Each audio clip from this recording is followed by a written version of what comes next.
पद्म पुराण में लिखा है और विष्णु पुराण में, एकादशी के दिन द्वादशी भी पड़ जाए, एकादशी के दिन त्रयोदशी भी पड़ जाए, मतलब एकादशी, द्वादशी और त्रयोदशी तीनों तिथियां एक साथ पड़ जाए, और उस दिन एकादशी का व्रत जो रख लेता है उसको हजारों एकादशी का पुण्य फल प्राप्त हो जाता है। फिर वो जिंदगी में एकादशी करे चाहे ना करे। और फिर ध्यान देना, कोई मर रहा है, कोई तड़प रहा है, और आपने तो अपने जीवन में एक ही एकादशी करी और वो कौन सी त्रिविधि, और मान लो कोई मर रहा है तो आप उसमें से अपनी एकादशी में से आप 5 एकादशी दे सकते, भले आपने एक करी हो, क्योंकि आपने हजारों कर ली एक साथ, उसका पुण्य आप किसी को प्रदान कर सकते, आप किसी को दे सकते।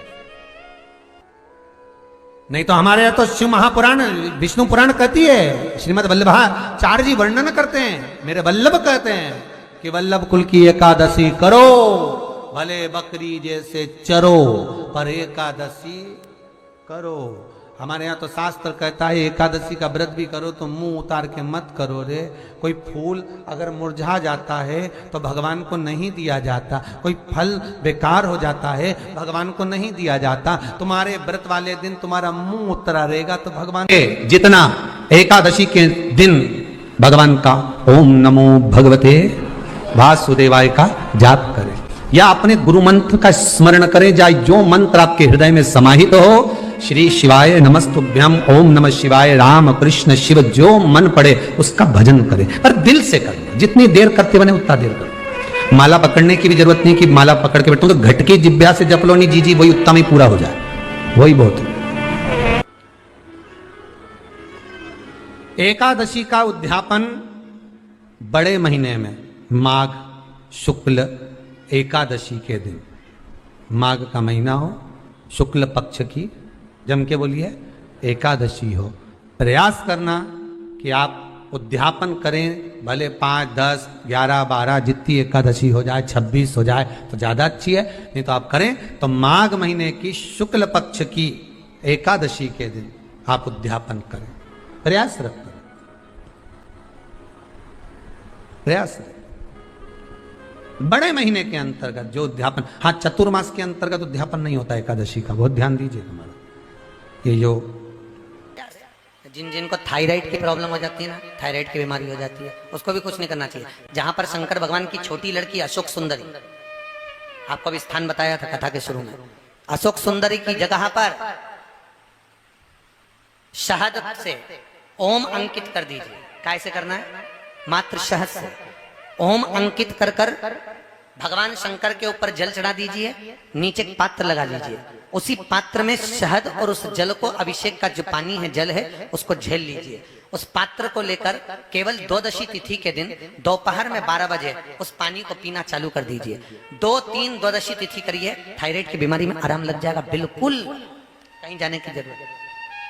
अशोक सुंदरी की जगह पर शहद का ओम अंकित कर देने पर भगवान शिव का स्मरण करना। गंगा के जल में एकादशी के दिन 7 बेलपत्री डालकर जो नंदीश्वर भगवान अर्थात जो शंकर जी के शिवलिंग के सामने नंदी होता है, उस नंदी के चरण पर गंगा का जल चढ़ाकर बेलपत्री शिव पर समर्पित कर देता है, उसके घर में रुपया रुकना चालू हो जाता है, फिर वो गलत जगह पर नहीं जाता, गलत स्थान पर वो धन जाएगा। प्राणों की सैया पर पड़े हुए भीष्म पितामह ने पूछा था भगवान कृष्ण से, कन्हैया मैंने जितना पुण्य करा शायद दुनिया में किसी ने करा होगा, मैंने जितना दान करा वो दुनिया में शायद किसी ने करा हो, जितनी मैंने एकादशी का व्रत करा वो एकादशी भी दुनिया के किसी व्यक्ति ने नहीं करी हो, और जितनी मैंने गौ माता की सेवा करी उतनी गौ माता की सेवा भी दुनिया में किसी ने नहीं करी हो। भीष्म पितामह की 26 गौशाला थी, 26 गौशाला, और जितनी 26 एकादशी होती है उस एकादशी के नाम पर भीष्म पितामह की एकादशी की गौशाला थी। कामा गौशाला, निर्जला गौशाला, मोक्षदा गौशाला, और जो एकादशी पड़ती थी उस एकादशी पर भीष्म पितामह उस गौशाला में जाते थे और गौ माता की सेवा करते, तो गाय को भी फरियाल कराते और खुद भी फरियाल करते। तो मेरे बराबर कोई ने गौ सेवा करी, ये भी किसी ने नहीं करी। और एक बात आज तक समझ में नहीं आई रे कन्हैया, कि मुझे ये समझ में नहीं आता कि मैंने पाप कौन सा करा था जो मुझे बाणों की सैया पर लटका गया। भगवान कृष्ण ने कहा, पितामह जी आपको तो ज्ञान के चक्षु दिए गए हैं, आप ध्यान लगा कर देखिए कि आपने पाप कौन सा करा। मैंने तो पुण्य ही पुण्य करा। भगवान ने कहा, अपने 48 जन्म पहले जाइए। भीष्म पितामह ने ध्यान लगाकर 48 जन्म पहले प्रवेश करा। 48वें जन्म पर भीष्म पितामह सुंदर आनंद से एक नगर के पुण्यमय राजा थे। एक बार गंगा नहाने जा रहे थे, पूरी सेना के साथ में, पूरे काफिले के साथ जा रहे थे। वन में से निकलते समय एक बड़ा सा सर्प बीच में पड़ा था, तो दूतों ने आकर कहा, महाराज आगे सर्प पड़ा है। पितामह ने कहा, एक काम करो, वो राजा के रूप में पितामह बोले, उस सर्प को उठाकर एक कोने में डाल दीजिए और अपना रास्ता सुलभ करिए। कोने में सर्प को पटका राजा कहते हैं, भीष्म पितामह कहते हैं, मैं राजा के रूप में गंगा नहाने जा रहा था, मैंने किसी को कष्ट नहीं दिया।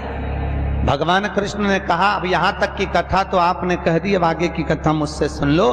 तुम्हारे दूतों ने सर्प को उठाकर बमूल के कांटे की झाड़ियों में पटक दिया और वो कांटे सर्प को चुभ गए। सर्प उसमें तड़प तड़प कर मर गया। सांप जैसे तड़प तड़प कर मरा, भीष्म पितामह तुमको भी ऐसे ही तड़प तड़प कर मरना पड़ेगा।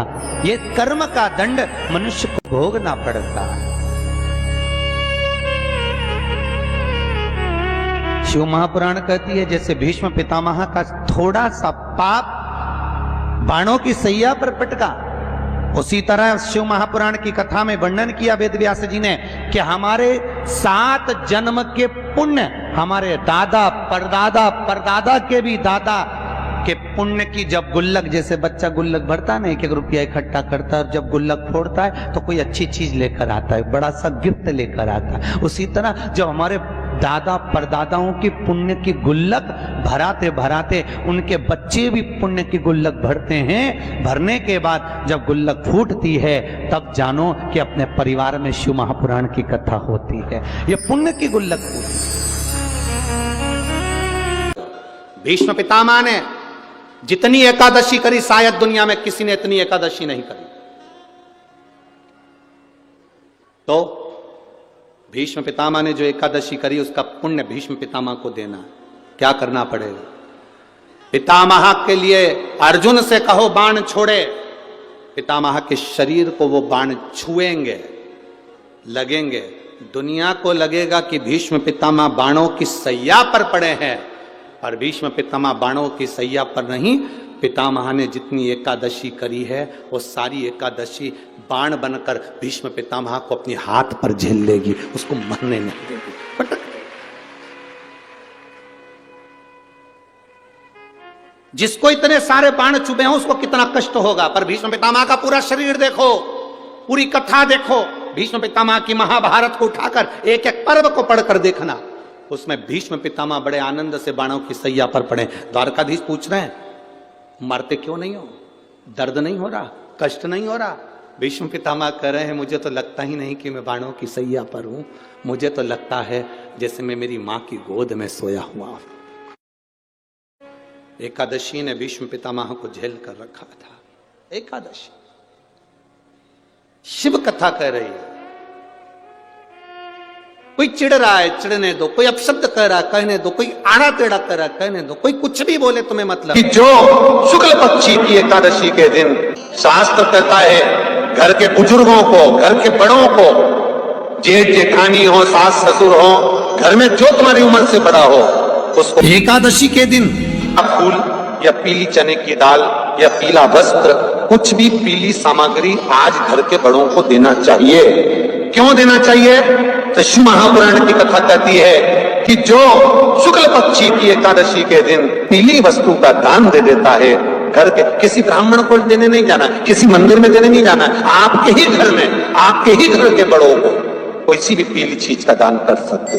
फूल हो, मिठाई हो, कोई अनाज हो, कोई वस्त्र हो, पीली वस्तु का दान दे दो। क्यों होगा? क्या होगा उससे? शिव महापुराण की कथा कहती है उससे जिंदगी में कभी बड़ी बीमारी प्रवेश नहीं कर। कि भगवान शिव के मंदिर में अगर हम प्रवेश नहीं भी कर सके, मान लो शंकर के द्वार पर, शंकर की चौखट पर शिव के द्वार हम नहीं पहुंच पाए, तो शिव महापुराण की कथा कहती है जो जल देवाधिदेव महादेव को समर्पित कर कर आ रहा है, जो भगवान शंकर को मात्र जल समर्पित कर कर आ रहा है या समर्पित करने जा रहा है, मात्र उस शिव भक्त का मस्तक पर त्रिपुंड लगाने वाला, तिलक लगाने वाला, गले में रुद्राक्ष धारण करने वाला या शिव जी पर एक लोटा जल चढ़ाने वाले का मात्र हम दर्शन भी कर लेते हैं तो हमारे कौटि कोटि पाप समाप्त हो जाते हैं। मात्र शिव का दर्शन कर लेते। वैष्णव और स्मार्त में अंतर है। आप लोग कभी कैलेंडर देखे हैं आप लोगों ने? जम के बोलो जरा। कैलेंडर आपके घर में होगा तो उसमें 2 एकादशी पड़ती है। बोलो सही है कि गलत है? एक में लिखा रहता है वैष्णव की एकादशी और दूसरी में लिखा रहता है स्मार्त। जम के बोलो जरा, स्मार्त एकादशी। अब लोगों उनको चक्कर में पड़ जाते हैं कि हम ये करें कि ये करें। अरे शिव महापुराण की कथा कहती है कि तुम्हारी मर्जी पड़े जो करो, तुम तो बड़े पर करो जरूर। हम तो यहां तक कहते हैं वल्लभ कुल की एकादशी करो, भले बकरी जैसे चरो पर करो, पर अपने को छोड़ना नहीं है एकादशी। भले तुम वैष्णव धर्म की कर लो चाहे स्मार्ती की कर लो, पर करो। इन्हें जगन्नाथपुरी में एकादशी को उल्टा लटकाया। आप लोग गए होंगे तो देखा होगा कि जगदीश में, जगन्नाथपुरी में एकादशी उल्टी लटकी। कारण क्या था? खूब विरोध करा गया श्रीमद वल्लभाचार्य जी का कि तुमने एकादशी को उल्टी लटका दिया जगन्नाथपुरी में। क्यों लटकाया? उसका कारण क्या था? श्रीमद वल्लभाचार्य जी ने कहा, आप कहते हो कि कोई मरे तब एकादशी का दान दीजिए, आप कहते हो कि कोई मरे तब अन्न का दान दीजिए, आप कहते हो कि कोई मरे उसके बाद में आप ये दान दीजिए। श्रीमद वल्लभाचार्य जी ने एकादशी को उल्टा लटका कर कहा कि एकादशी का अगर दान करना है तो पहले एकादशी करो और एकादशी करने के बाद उस एकादशी का फिर दान करो जीते जी। एकादशी है कौन? क्यों इसकी इतनी प्रधानता है? क्यों इसकी पुण्यता है? ऐसा क्या है एकादशी में जो इसकी पुण्यता मानी जाए? कौन है ये जो भगवान नारायण तक एकादशी का व्रत करते हैं? सुभद्रा जी को भगवान जगन्नाथ ने, जगदीश ने एकादशी का व्रत कराया था। बद्रीनारायण भगवान को माता लक्ष्मी ने एकादशी का व्रत कराया था। क्यों? चंद्रायण एकादशी व्रत की माता। एकादशी है कौन? तो कहा जिसको व्रत करने पर भगवान नारायण भी जिसका व्रत करते हो, भगवान माता लक्ष्मी जिसका व्रत करती हो, वो एकादशी है कौन? तो शास्त्र वर्णन करता है महाराज, स्कंद पुराण का सुंदर चातुर्मास्य खंड के अंतर्गत वर्णन आया है महाराज। एक बार भगवान विष्णु आनंद में विराजमान थे, पद्मावती और माता लक्ष्मी दोनों उनके पास में विराजी हुई थी। भगवान लक्ष्मी और पद्मावती दोनों बैठी, एक सिर के पास, एक चरण के पास। कुछ समय बाद वहीं पर ब्रह्मदेव का आगमन हुआ और ब्रह्मा जी आगमन पाकर भगवान नारायण पद्मावती से लगकर उठे और उठकर लक्ष्मी की ओर झुके। झुकने पर इन तीनों के समागम से भगवान नारायण के हृदय चित्त से एक कन्या प्रकट हो गई। उस कन्या का नाम एका था। क्या नाम था? एका। अब 10 उसके गुण इतने प्रबल थे, वो 10 गुण उसके बड़े प्रबल थे कि वो एका जिसको निहारती थी उसको संपदावान बना देती थी, जिसको देख लेती थी उसके जीवन में वो आनंद की अनुभूतियां करा देती थी। एका जिस मार्ग से जाती थी उस मार्ग के द्वार खोल देती थी। एका का पुण्य इतना पुण्य प्रखर। पद्मावती और लक्ष्मी ने कहा, महाराज ये बेटी आपके द्वारा निर्मित हुई है, इसका कन्यादान करना चाहिए। हमारे यहाँ हिंदू धर्म में रीति है, जिस दिन कन्यादान करा जाता है उस दिन व्रत रखा जाता है। अब आजकल रखते कि नहीं रखते हो मालूम नहीं, और कन्यादान करते समय व्रत रखा जाता है। व्रत रख श्री शिवाय नमः नमः। मांग तुझे क्या चाहिए? एकादशी ने भगवान विष्णु से कहा, नाथ प्रभु वर दे दो, मृत्यु लोक में जो मनुष्य मेरा व्रत करेगा, चाहे जलचर, थलचर, वायुचर या सांसारिक मनुष्य मेरा अगर एकादशी का व्रत करेगा, प्रभु उसके यहाँ धन धान्य वैभव सुख संपदा बढ़ेगी और उस जीवात्मा को नरक नहीं भोगना पड़ेगा, सीधे वैकुंठ का उसको वास मिलेगा। जब जीव आत्मा को लेकर चला जाएगा, यम के दूत जब बंदी बनाकर ले जा रहे होंगे उस जीवात्मा को जिसके प्राण छूटे होंगे, यम के दूत जब बंदी बनाकर ले जा रहे होंगे, तब मुझे वर दो कि मैं इसका हाथ पकड़कर बेतन्नी से पार उतार कर सारे नरकों से निकालती हुई आपके धाम में लेकर आऊं। भगवान ने वर दे दिया, तथास्तु। हे एकादशी सुनो, मृत्यु लोक का मनुष्य अन्न का त्याग कर कर, क्योंकि अन्न में एकादशी के दिन पाप पुरुष रहता है, अन्न का त्याग कर कर एकादशी के दिन जो मनुष्य तुम्हारा व्रत धारण करेगा, उस व्रत को करेगा और उस व्रत को धारण करेगा, उसकी मनोकामना पूर्ण होकर वो मेरे ही धाम को जाएगा। ये तो हुआ एकादशी के जन्म की कथा। एकादशी का व्रत करती, बहुत ध्यान से सुनना आज की कथा को, शायद जिंदगी में मिली ना मिली, पर ये कथा का रिश्ता तो बहुत ध्यान से सुनना।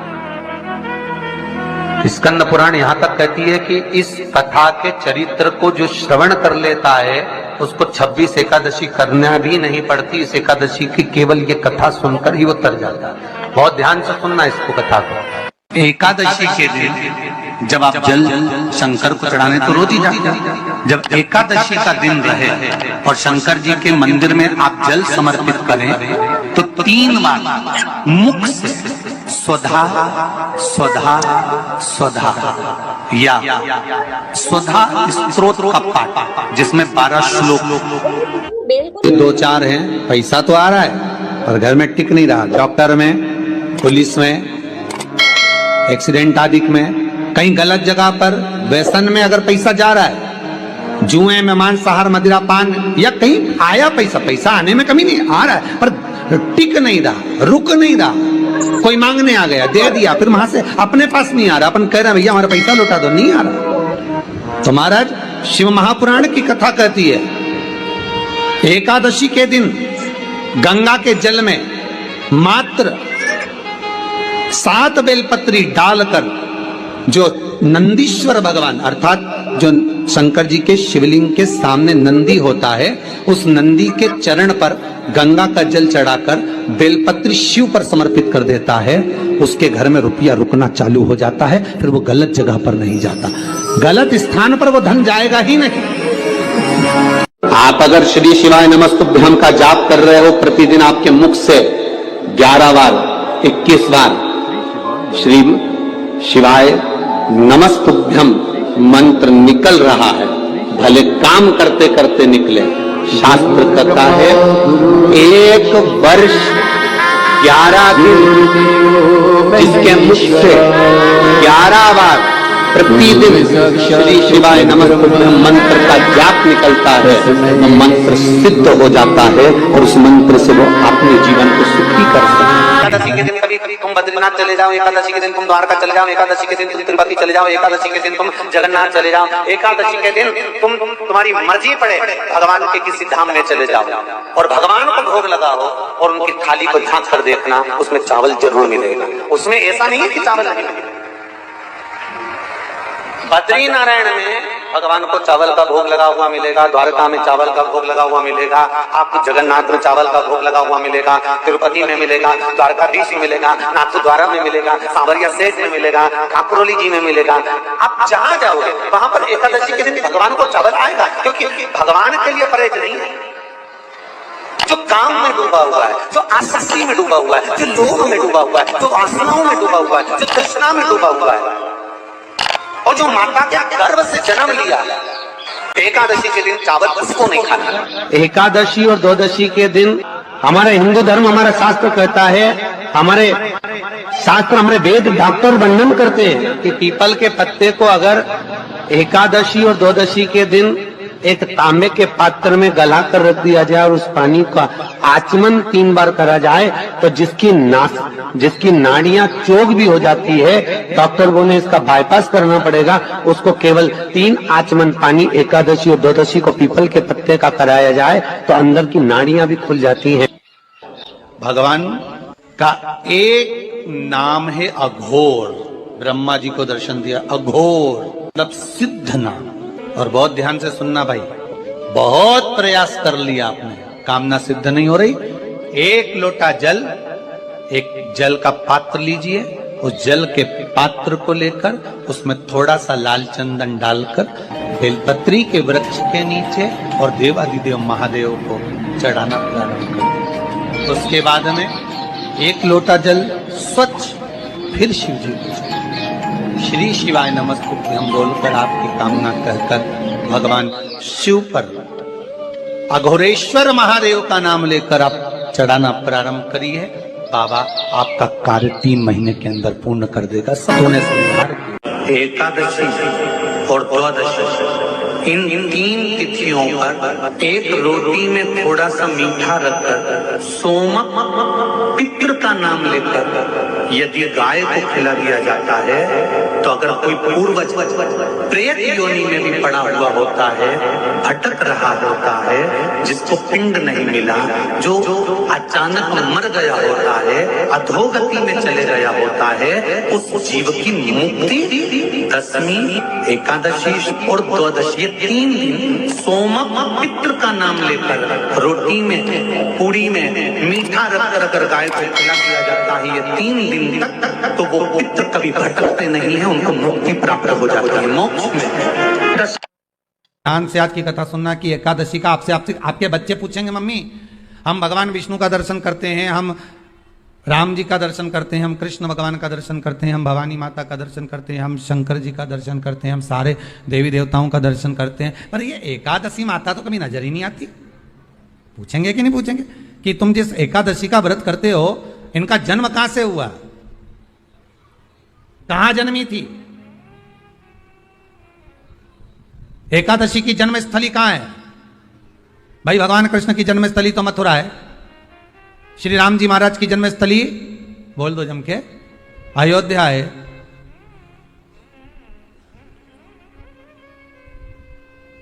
कोई आपसे पूछ ले कि एकादशी की जन्म स्थली कहां है तो आधे लोग तो बाल खुजाने में लग जाएंगे कि एकादशी आखिर पैदा कहां हुई थी, जन्म कहां लिया था, इसका जन्म हुआ कहां था, कहां जन्मी थी ये?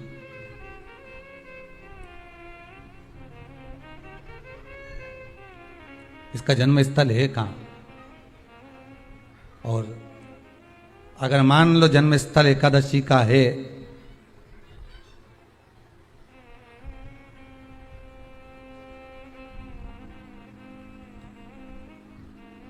और एकादशी अगर जन्मी है, उसका जन्म हुआ है और दुनिया के लोग इतना व्रत करते हैं, उपवास करते हैं, तो फिर इसका जन्म स्थल कहां होगा? तो कहा इसका जो जन्म स्थल है वो बद्रीनाथ। कहां पर है? बद्रीनाथ। और उस बद्री विशाल में भी एक गुफा जिसका नाम है हेमवती। क्या नाम है? हेमवती। उस गुफा में एकादशी का जन्म स्थल है। बद्री विशाल में हेमवती गुफा जो 12 योजन अंदर प्रवेश करने जितनी है, 12 योजन की गुफा के अंदर, हेमवती के अंदर एकादशी का प्रागट्य हुआ था, एकादशी का जन्म हुआ था।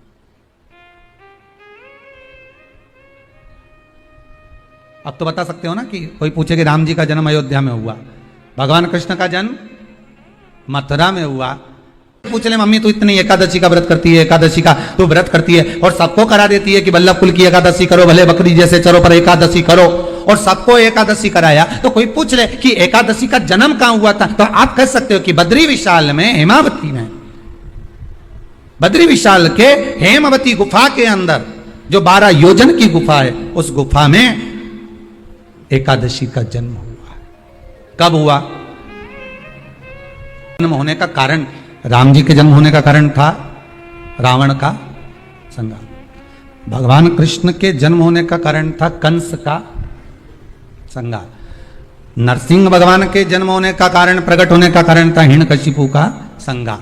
वराह भगवान के प्रकट होने का कारण था कि पृथ्वी को जल पर लाकर ठहराना, हिरण्याक्ष का संग्राम। इसके जन्म का कारण क्या है? तो कहा इसके जन्म का केवल एक कारण है। सतयुग में, अब एक और बात का बहुत ध्यान दीजिएगा महाराज, सतयुग एक बार नहीं हुआ कि तुम सोचो कि सतयुग के बाद में द्वापर, त्रेता आ गया, त्रेता के बाद द्वापर आ गया, द्वापर के बाद कलयुग आ। एक सतयुग नहीं है, एक त्रेता नहीं है, एक द्वापर नहीं है। ना जाने कितने कितने सतयुग निकल गए, ना जाने कितने कितने द्वापर, त्रेता, कलयुग, ना जाने कितने निकल गए। और आप और हम जैसे भी इस पृथ्वी पर ना जाने कितने, अरे जम के तो बोलो, निकल गए। पृथ्वी वहीं की वहीं है, जिस मकान में रहते हो वो मकान भी वहीं की वहीं है। बस कभी कभी एकदम फ्लैट हो जाता है, फिर उस पर वापस बन जाता है, फिर क्लीन, फिर बन गया, फिर क्लीन, फिर बन गया। ना जाने कितने कितने कितने कितने जन्म हम ले चुके हैं, और हमारे भी आगे कितने जन्म होते रहेंगे। जमीन वहीं की वहीं रह जाएगी और अपन चले जाए, बस वो जगह वहीं रह गई।